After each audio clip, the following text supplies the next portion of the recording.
সবাইকে স্বাগত। Forex trading নিয়ে অনেকেরই অনেক প্রশ্ন থাকে। তো আজকে আমরা একদম গোড়া থেকে শুরু করব।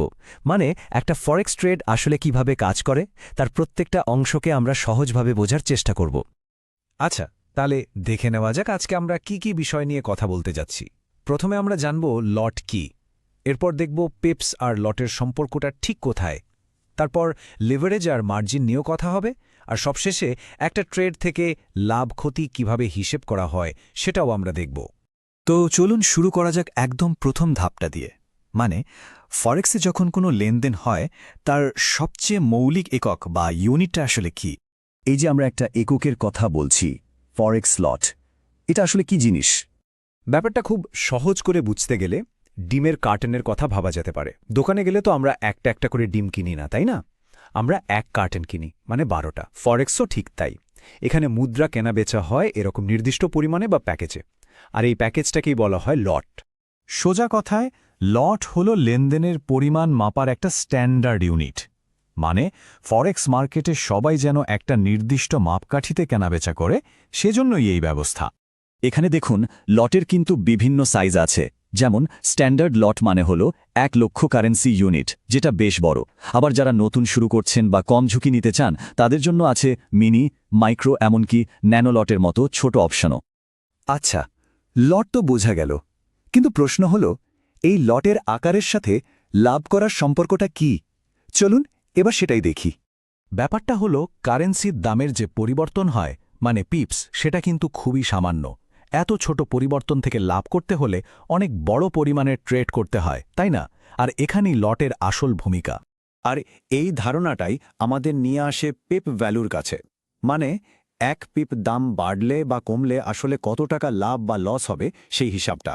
এই টেবিলটা একটু খেয়াল করলে দেখবেন সব কারেন্সি পেয়ারের জন্য কিন্তু পিপ ভ্যালু এক নয়। যেমন একটা স্ট্যান্ডার্ড লটে ইউএসডি এগেন্স্ট ইউএসডির ক্ষেত্রে 1 পিপ নড়াচড়া করলে লাভ বা লস হয় প্রায় $10, কিন্তু ইউএসডি এগেন্স্ট জেপিওয়াই এর ক্ষেত্রে সেটা প্রায় $8.34। এর কারণ হল পিপ ভ্যালুটা নির্ভর করে কোন কারেন্সি পেয়ার নিয়ে ট্রেড করা হচ্ছে, তার বর্তমান এক্সচেঞ্জ রেট এবং অবশ্যই লটের আকারের উপর।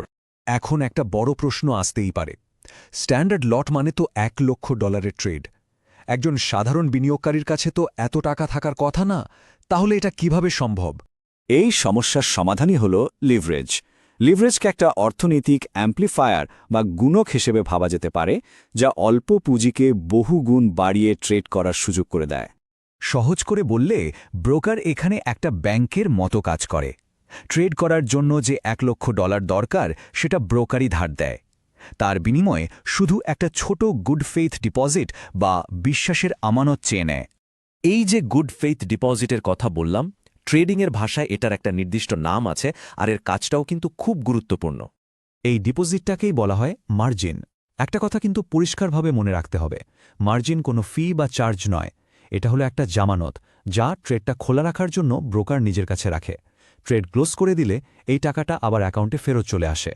এখানে একটা উদাহরণ দেখুন, 100:1 লিভারেজ ব্যবহার করে যদি $1 লক্ষ ট্রেড করা হয়, তাহলে ব্রোকারকে মাত্র 1% মার্জিন দিতে হবে। মানে অ্যাকাউন্ট থেকে মাত্র $1000 জামানত হিসেবে রাখা হবে।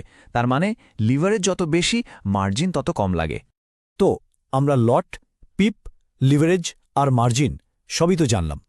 চলুন এবার এই সবগুলো মিলিয়ে একটা সত্যিকারের ট্রেড শুরু থেকে শেষ পর্যন্ত কিভাবে কাজ করে তার একটা উদাহরণ দেখি। আচ্ছা, এখানে আমরা ইউএসডি সিএইচএফ পেয়ারে একটা পজিশন খুলতে যাচ্ছি। মার্কেটে সবসময় দুটো দাম দেখতে পাওয়া যায়, বিড আর আস্ক। সহজ কথায়, যখন আমরা কিছু কিনি তখন আমাদের আস্ক প্রাইস দিতে হয়, আর যখন বিক্রি করি তখন বিড প্রাইস পাই। আর আস্ক প্রাইসটা সবসময় বিডের চেয়ে একটু বেশি থাকে। তো আমরা 1.4530 আস্ক প্রাইসে এক স্ট্যান্ডার্ড লট, মানে 1 লক্ষ ইউনিট ইউএসডি সিএইচএফ কিনলাম, আর এর সাথেই আমাদের ট্রেডটা শুরু হয়ে গেল।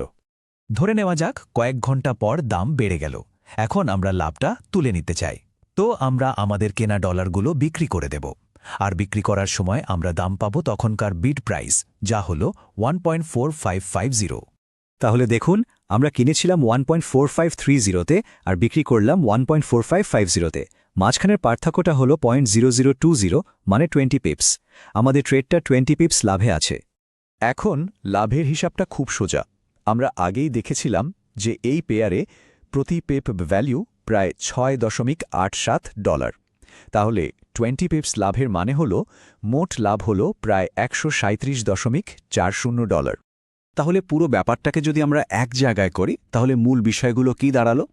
লট হল ট্রেডের ইউনিট সাইজ, লিভারেজ আমাদের কম টাকায় বড় ট্রেড করতে সাহায্য করে। মার্জিন হলো জামানত, কোনো ফি নয়। আর লাভ ক্ষতি নির্ভর করে কত পেপ দাম নড়াচড়া করল এবং আমাদের লটের সাইজ কত ছিল তার উপর। পুরো প্রক্রিয়াটা দেখে মনে হতে পারে লাভ করাটা খুবই সহজ, কিন্তু একটা কথা মনে রাখতে হবে, লেভারেজ যেমন লাভের অঙ্ককে বড় করে তোলে, ঠিক তেমনি এটা কিন্তু ক্ষতির পরিমাণকেও বহুগুণ বাড়িয়ে দিতে পারে। তাহলে আসল প্রশ্নটা হলো, এই যে শক্তিশালী একটা টুল আমাদের হাতে আছে, এটার সাথে যে ঝুঁকিটা জড়িয়ে আছে সেটাকে সামলাবো কিভাবে?